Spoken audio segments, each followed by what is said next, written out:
Sabay-sabay natin alamin ang mga kaganapan na nangyayari sa ating bansa.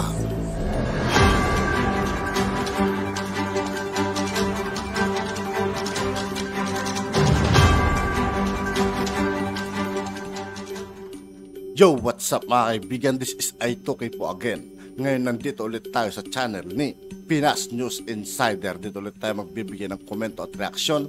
Pero bago ang lahat ng yan mga kaibigan, sa lahat ng hindi pa nakasubscribe kay Pinas News Insider, mag-subscribe na po tayo at huwag nyo rin pong kalimutan mag-subscribe dito sa aking channel. Simulan na natin mga kaibigan, let's go!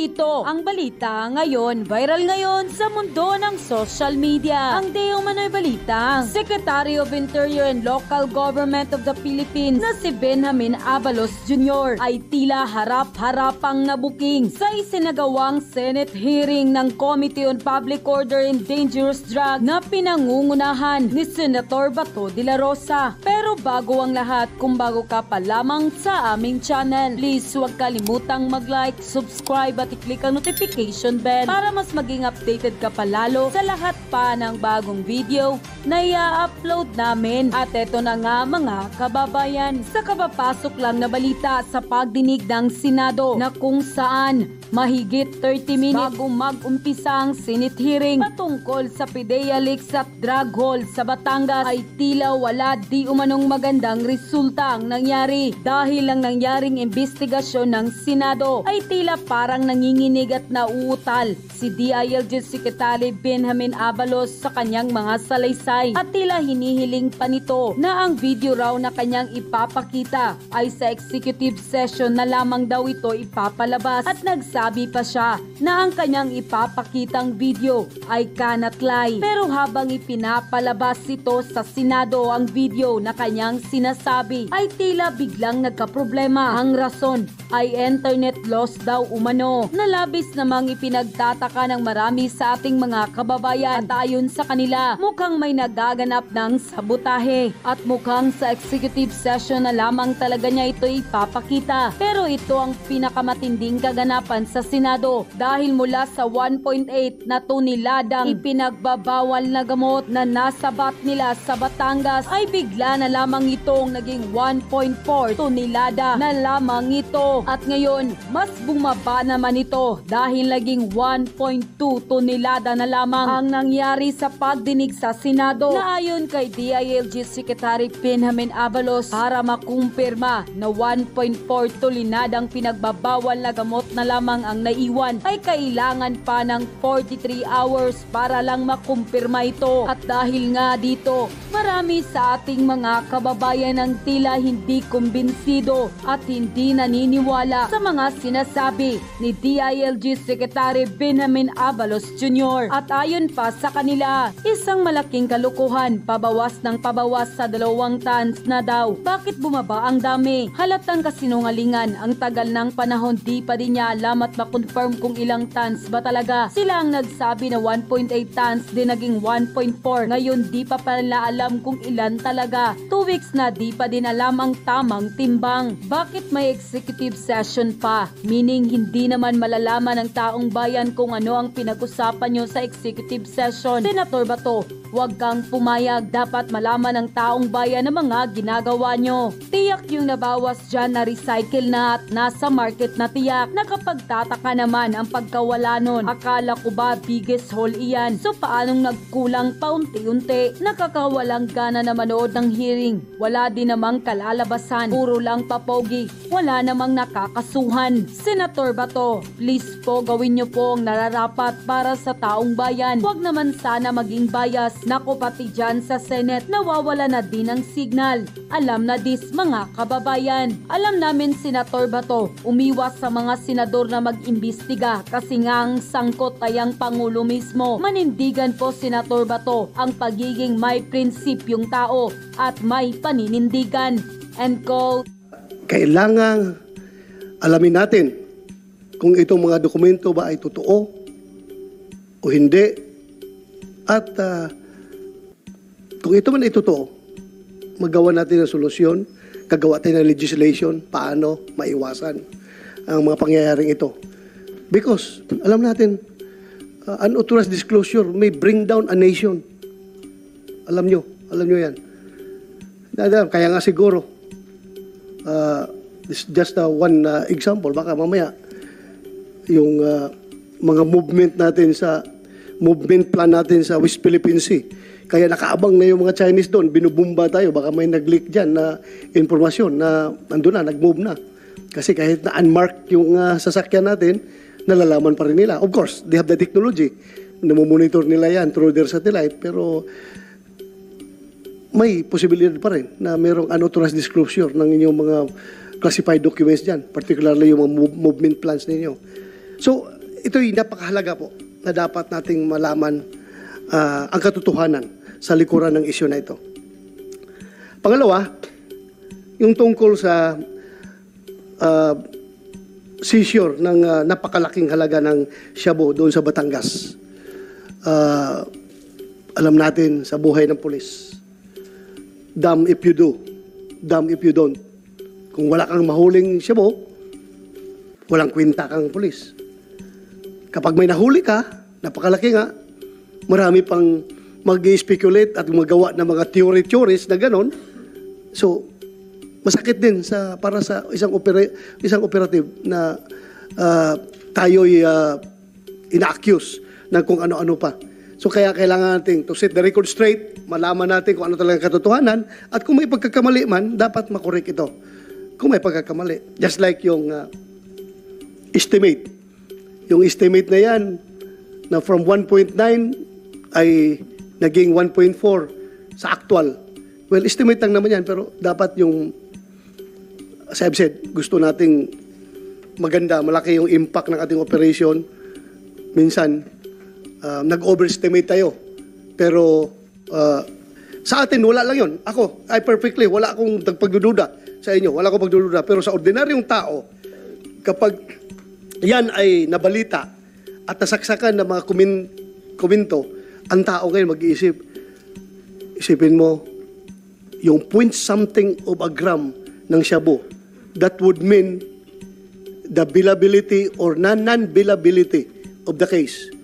Magdepende rin siya ng 0.1. Pwedeng makapag-bail yung suspect or hindi makapag-bail.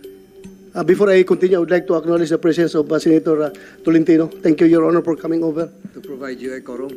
Thank you, Your Honor. So, yun pa yung sinasabi nilang nawawala from their term, nawawalang 500 kilograms of shabu. Hindi naman talaga nawawala dahil nga sa estimate lang, wrong estimate ang nangyari, di ba? So, dapat maklaro natin ito dito. At pangalawa, yung bagong pangyayari ngayon na tayo palaging yung supply ng shabu ngayon, galit na galit tayo hanggang ngayon, galit na galit tayo sa mga Chinese dahil sila ang palaging nagdadala ng shabu dito sa ating bansa. Ngayon pala, ibang nationality ito, mga puti na. May American na, meron ng Canadian at this is a new monster na nadidiscover natin. At ang source, hindi na daw galing sa China or sa yung sinasabi nating triangle na yan, kundi Afghanistan na naman daw. So, ito dapat nating pag-aralan at ayusin para mag-improve tayo sa ating trabaho. At alam natin, yung mga Coast Guard, meron din silang sariling issue dahil sa kanilang kinalalagyan ngayon at kanilang mga capability status. Lahat na i-take up natin ngayon. So with that, I would like to yield the floor to Senator Francis Tolentino for his opening statement. No opening statements, Your Honor. Thank you, Senator Tolentino. So, first off is unahin natin muna kasi yung drug hole sa Batangas ay meron tayong you want to say something, sir? I will give you the floor. Senator Benhur Abalos. Maraming salamat po, Senator Chairperson Bato de la Rosa and the Vice Chairperson, Senator Francis Tolentino, sa lahat po ng mga kasama ko rito. Magandang umaga po. Unang-una, kami po ay nagpapasalamat sa hearing na ito upang maibahagi namin ang talagang nangyari. Mamaya po ipapakita namin ang lahat mula umpisa, yung video and videos cannot lie. No? Papakita po namin lahat ng circumstansya rito para at of course aside from this is moving forward, ano yung mga polisiyang dapat baguhin natin? Ano yung mga kailangang tulong particular ng Coast Guard dahil sa nakikita po natin dito ay ginagamit talaga ang dagat, no? Ano po ito? At later on Senator Bato, no, sana ay maunawaan nyo rin na mayroon tayong mga masisira na pag-uusapan at siguro mas mamaya mas mabuting pag-usapan na lamang natin sa executive session po. Maraming salamat po muli. Thank you, sir. Yung sabi mo na video palabas, sir, sa executive session na yun? O dito? Hindi po, baka pwedeng Dito? ipalabas ko na po. Okay. Okay? Yes, sir. Please, Comsec, please administer the oath to all our resource persons. Thank you, sir. May we request all our guests and resource person to stand up and raise their right hand. Lahat po, sir. Yeah. Do you swear to tell the truth, the whole truth, and nothing but the truth in this investigation and hearing? Thank you very much. Please take your seats. Thank you, Comsec. So, first we will tackle yung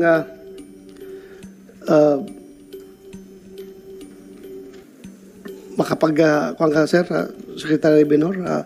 Okay lang kung unahin natin yung PDLX, then sunod na yung itong Batangas? Okay or lang, meron ka pang lakad? Kung may lakad ka, unahin. Baka pwede mauna na po. Unahin yung, okay. Sadali lang naman po ito. Okay, Mr. okay, sir. Senator. Okay. Unahin natin yung Batangas, Cebu Hall. Who would like to brief? PNP? Meron kayong briefing dyan? Yes, sir. Ikaw, sir, ikaw Ako na po magsasalita po. Okay, Opo. please go ahead. You have the floor, sir. You have the floor. Muli, maraming salamat Chairperson Senator Bato de la Rosa at sa lahat po ng ating mga nakikinig at nanonood po ngayon. Ito po ay noong Abril 15, higit kumulang 7:30 a.m. Sa isang checkpoint ay meron pong nasabat na sa official way ay kulang-kulang approximately 1.4, 2.3 kilograms o nakakalaga ng approximately 9.68 billion pesos worth of shabu. No? Gusto ko lang nilawin, tama po kayo Mr. Senator, dahil napakalaki po nito. Maraming sabihin na natin may issues, no? Pero on record, isa po ito sa pinakamalaki na naganap sa ating bansa. Now, let me show po to you yung pong mga nangyari dito. Audio please. Video. Okay. Can we have the video please? So, papakita namin sa video na itong no, wala yatang connection. No. Yeah.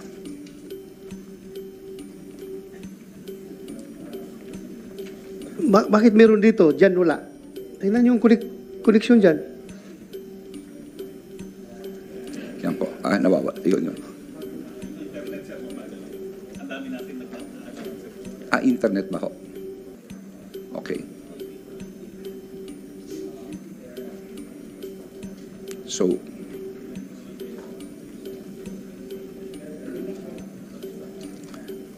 pasensya na po kayo, Senator. Mas minabuti po kasi namin ipakita ang aktual na video at Mas maganda, sir. Mas para maganda. mas makita ng ating mga kababayan ang aktual pong nangyari. Yan, okay. Sabay-sabay kasi yung hearing ngayon, kaya marami nag-aagaw ng Opo. gawa sa internet. Opo, mukhang picture po natin yung nasa TV. Okay. Okay, yan. Ayan po. Okay. So, ito po yung...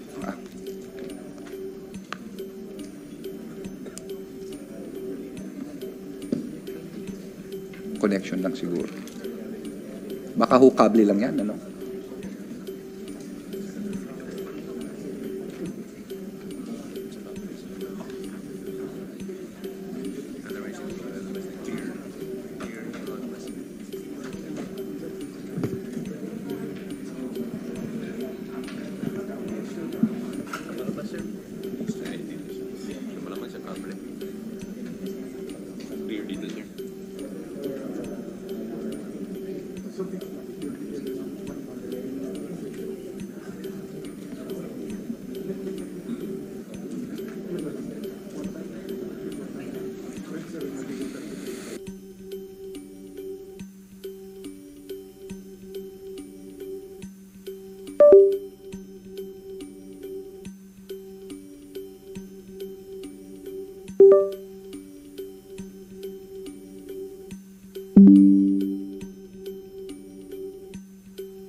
Maraming salamat po, Yes, sir. Chair Please continue. Bato. No?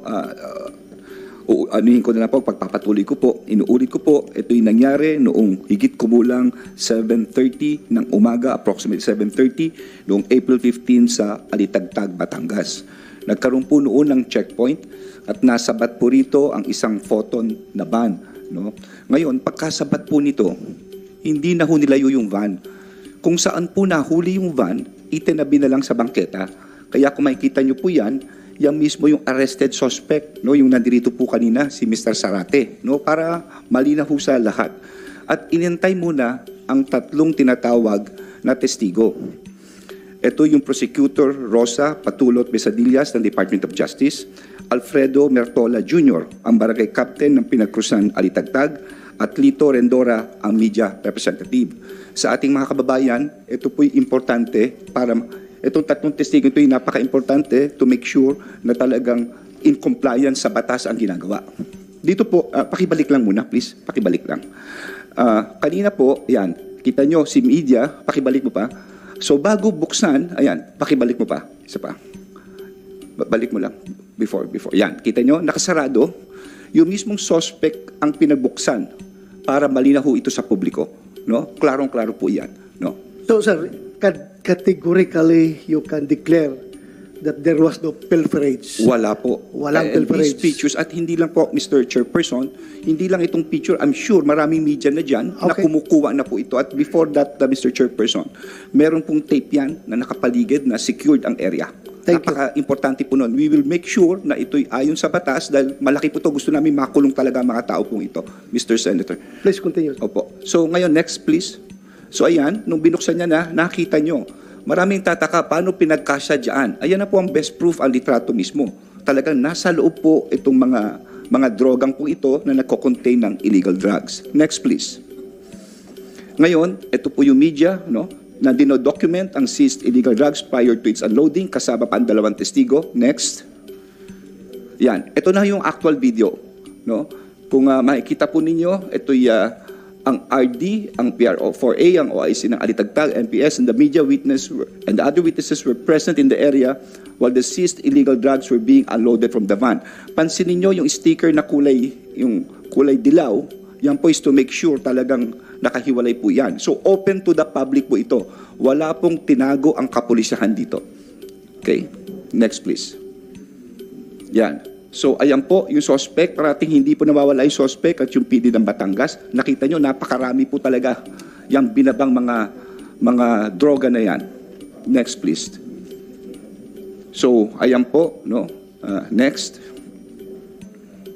Ngayon, pagbaba po niyan, may tinatawag tayong initial screening test, no? Ito yung tinetest, no? Muli, andyan po ang tatlong representante, ang Department of Justice, ang barangay captain at ang media, para ma-check kung talagang shabu po ito. At ito nga ay nag-positive. Next please. Pagkatapos, ito pong tatlong testigo na ito, kasama yung arrested suspect, andyan lang po sila. Hindi po sila umalis dyan. Kano katagal ito? 2 gabi po sila nandyan. Hindi po sila umuwi. Napakahirap na trabaho po nito. No? So, andyan po sila. Next. Ngayon, pagkatapos pong mabilang po lahat yan, nagkaroon na po ng final kung ilan po ito, nagkaroon ng on-site inquest proceeding na, was conducted by the provincial prosecutor ng Batangas noong April 16 na. Accused was assisted by a member of the public attorney's office. No. Okay, next. 15 ba yun? Okay. So ito po yung mugshot nung kasi marami nagsasabi bakit naka-blurred, kasi po sinusundan po natin yung protocol po ng human rights, no? Hindi po namin pwedeng anyway, andyan naman yung pangalan niya and public records po yan. Next.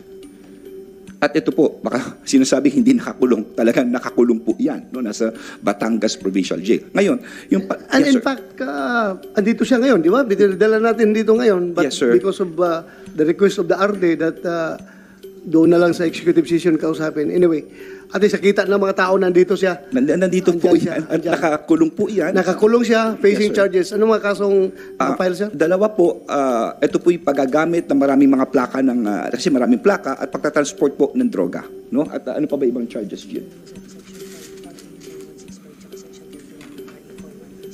So yun na yun. Okay. So yun po, section Recently, nakakulong siya sa Batangas po. Batangas Provincial Police. Police Provincial Office. Yes, sir. Okay, thank you.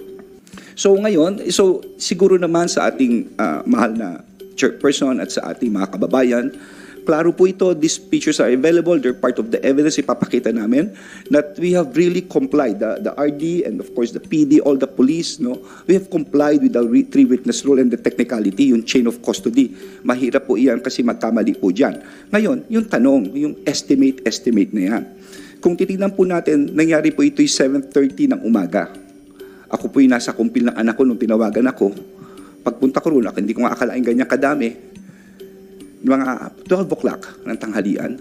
At tapos, marami na hong media. So I was given a briefer. So sabi namin, mga ilan ba ito? Sabi ngayon ng PIDEA, I think it was Asek Kumba, Renating Gumban, who said that, approximately mga ano po yan, mga 2 tonelada. Sabi ko, sigurado ba ho kayo? So it was in the briefer. Pero inuulit ko, hindi mo naman, kasi makikita, matatansya rin sa dami. So, tinatansya. Ibig po sabihin nitong approximate, no, tansyahan lang po yan. Hindi namin sinasabi yun na po. In fact, kung pwede lang po, Mr. Chairperson, yung sinabi ko noon, baka pwede paparinig ko lang po sa publiko ngayon. Jean, please. Ang nahuling mga droga ay more or less, no, ayon sa estimate ng PIDEA, higit kumulang, no, approximate lang po ito, mga 2 tonelada. 2 tonelada. At ito'y more or less nakakahalagang mga 13.3 billion pesos based on standard drug price, no, kung ating tatansyahin po ito. Muli, lahat sinasabi ko, ito'y lahat approximately o higit kumulang. So, Ang nahuli. So kung makikita nyo, paulit-ulit na po ako. Approximately, estimate, tinatansya, estimated, higit kumulang, lahat ng klaseng lengguwahe ginamit ko na po. No? So sana po, ang sa akin lang, Mr. Senator, tama po kayo, napakahirap nitong laban sa droga. Isipin nyo na lang kung ito'y pumasok sa merkado, ilang mga bata ang sisirain ito. Pero yung nagtrabaho dyan, ang ating kapulisan, yung ahong kapitan na naging major, binabati ko siya dahil hindi lang yung pagod ang ginawa nila. Mr. Senator, ito'y buwis buhay. Ibang klaseng mga tao to, hindi mo masabi yung safety ng pamilya nila, yung safety nila. So yun lang naman ang hinihiling ko sa publiko. Please, no, basta kami, kung ano pa man, we will continue with our work. At lalabanan namin ang droga. We promise you that, Mr. Senator. Magandang umaga po at maraming salamat. Thank you, sir. Thank you for that briefing. Your Honor, meron lang sana akong ano. Well, I will recognize you later. Actually, sa next topic na tayo, Yes. I will recognize you if I need your opinion. Hintay lang muna sandali. General Lucas, so this operation was not the nature of operation. Purely checkpoint operation na nagkabulagaan, random operation, or intelligence-driven operation, or what? Sir, before I will answer your question, please allow me to read my opening statement. To the esteemed members of the Honorable Body, the Senate Committee on Public Order and Dangerous Drugs, chaired by Honorable Senator Ronald Bato de la Rosa, the Secretary of the Department of the Interior and Local Government, Secretary Benjamin Abalos Jr., sir, maraming salamat po sa suporta. Director General Moro Virgilio Lasso of PIDEA for the technical support, sir, maraming salamat din po. Fellow officers from the Philippine National Police, pleasant morning to all of us. On behalf of PRO Calabarzon, we wish to extend our appreciation in this invitation, an opportunity for us to inform the public of what transpired on April 15, 2024 that eventually led to the seizure of more than 1 ton of meth, commonly known as shabu. In response to the marching order of the Chief of the Philippine National Police that the PNP should be visible on the streets, the PRO identified Strategic areas were to set up checkpoints operation to assist in the public and preempt lawless elements from the various activities. It is during the conduct of checkpoint operation last April 15, 2024 at around 7:20 a.m. by the members of Alitagtag Municipal Police Station along Barangay Pinagkurusan, Alitagtag, Batangas. The team, led by Police Captain Luis De Luna Jr., was able to flag down a silver Photon passenger van with plate number CBM 5060 with several plate numbers found in front of the passenger seat and loaded with sacks containing clear plastic containers with white crystalline substance. Examination conducted by PDEA confirmed the same to be shabu. At exactly 9:15 in the morning, I informed the Chief PNP, Police General Romel Francisco Marbil, of the discovery of the illegal drugs. Ang instruction po niya is to secure the suspected illegal drugs. For 43 hours, I acted as the ground commander from the time of unloading until the official turnover to PDEA in Quezon City. The driver of the flag-down van was later identified as Mr. Ajalon Michael Sarate, who claimed to have no knowledge of the illegal drugs confiscated in this operation, was arrested and subjected to on-site inquest proceedings on April 16, 2024 for violation of Section 5 of Republic Act 9165 and Section 31 of Republic Act 4136, as several plate numbers were initially found inside the van. The confiscated illegal drugs were continuously inventoried in accordance with existing laws for almost 35 hours. Likewise, backtracking of the CCTV footages were undertaken, which led us to Nasugbu, Batangas, where the illegal drugs were offloaded from a sailboat. Operatives were also able to identify the true identity of the arrested suspect and his cohorts, who were in 3 separate vehicles found to be in convoy with the intercepted Photon van. Lateral coordination with the other law enforcement agencies were made for further verification of the suspect and other identified personalities. At this juncture, I would like to take the opportunity to publicly acknowledge the assistance and support extended to us by Honorable Edelberto Pungos, the Mayor of the Municipality of Alitagtag, Batangas, Honorable Alfredo Mertola, the Barangay Chairman of Pinagkurusan, Alitagtag, Batangas, and all the members of their council. The traffic enforcers who directed the flow of traffic under the heat of the sun, members of the Batangas Prosecutor's Office and media practitioner, our witnesses during the almost 35 hours of continuous inventory. Wala pong tulugan ito, Your Honor. And most of all, the people of Barangay Pinagkurusan, Alitagtag, Batangas, who stayed with us for almost 43 hours. During that time, Kenneth, excuse me. What do you think? Bakit umabot ng 43 hours? Sir, because of the volume po, sir. Volume? Opo. Napakarami? Yes, sir. Tapos yung weighing scale ninyo, isa-isang dadaan doon? Yes, sir. Because nung tinanong namin, sir, yung prosecutor kung pwedeng by 10 na lang, sir, hindi po sa pumayag because yung confiscated drugs po, sir, nakalagay individually sa plastic container. So one by one, bawat plastic lagay sa weighing scale? Yes, bawat Your plastic Honor. lagay ganon? Yes, Your Hindi Honor. pwede yung isang buong sako nilagay nyo doon? Hindi po, Your Honor. Okay. Thank you. Kaya umabot ng 43 hours? Yes, sir. Continue. During that time, the PNP experienced the hospitality of the people of Pinagkurusan, Alitagtag, Batangas.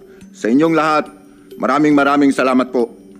Your Honor, if during our presentation, you will notice some lapses in our courses of action, please guide us, help us, because on that day, everybody was overwhelmed because of the large amount of illegal drugs confiscated. Dahil kung hindi, sino pa ang magtuturo sa amin?